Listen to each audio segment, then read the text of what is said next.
1941-жылдан 1945-жылга чейин созулган улуу атамекендик согуш фашисттик Германия менен Советтер Союзунун ортосунда аеосуз болду. Бул согушта Советтер өкмөтү миллиондогон адамдарынан аскерлеринен ажырады. Ал эми Кыргызстандан болсо 360 миңден ашуун адам согушка аттанган. Алардын ичинен 1000ге жакыны аялдар болгон. Согушта кыргыз аскерлеринин 160 миңден ашууну курман болду. Советтер Союзунун баатырына амналган биринчи кыргыз жигити Дүйшөнкул Шопок болгон.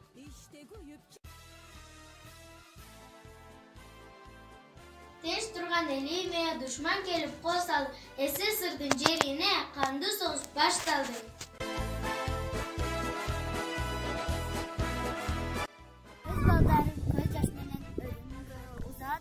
Ылапсыздап энелер курман болду, баатыр болду, неченде жашасын деп бизди ушул өмүрдө. Кан согушка апаларда барышкан, өмүрлөрүн тобоо келге салышкан, жолбош жүрөк жок элдердин жараттарын таңышкан.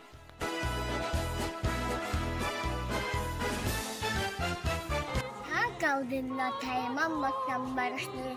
El yırkın düşman menine atıştı. Eş taymanmak, üstün batıktalar. Eli bitti, düşmeden kaytıştı.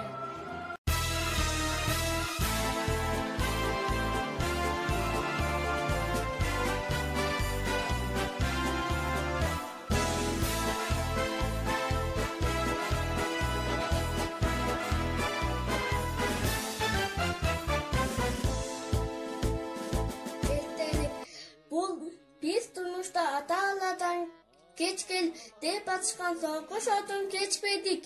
Ata-ana todan ölüp biz üçün kalap etti tank altında tepselip. Ulu cennetin mayramız kut bolsun, elimiz aman bolsun. İkinci soğuz bol bolsun. Yaşasın ulu cennet. Karekte cennet saktagan, kastasın josun taptagan. Elinin kutkan tilegen, esepsiz eller Акталан жашасын жеңген элибиз гүлдөсүн экен жербиз. Расцветали яблони и груши, поплыли туманы над рекой.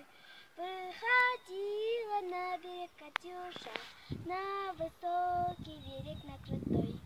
Выходила, песню заводила про снежного сизого орла, про того, которого любила.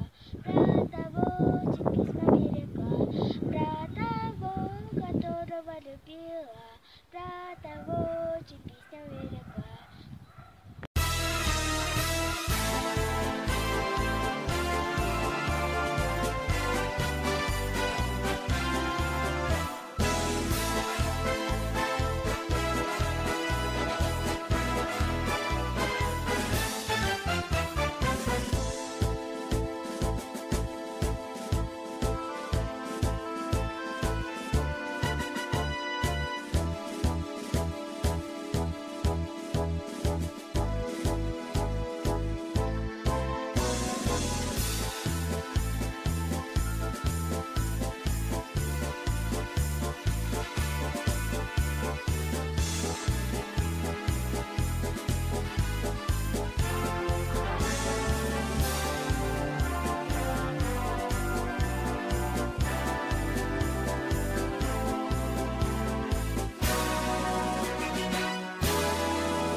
Kelebіз майрамдап, чулғанып, мерімге түрстікті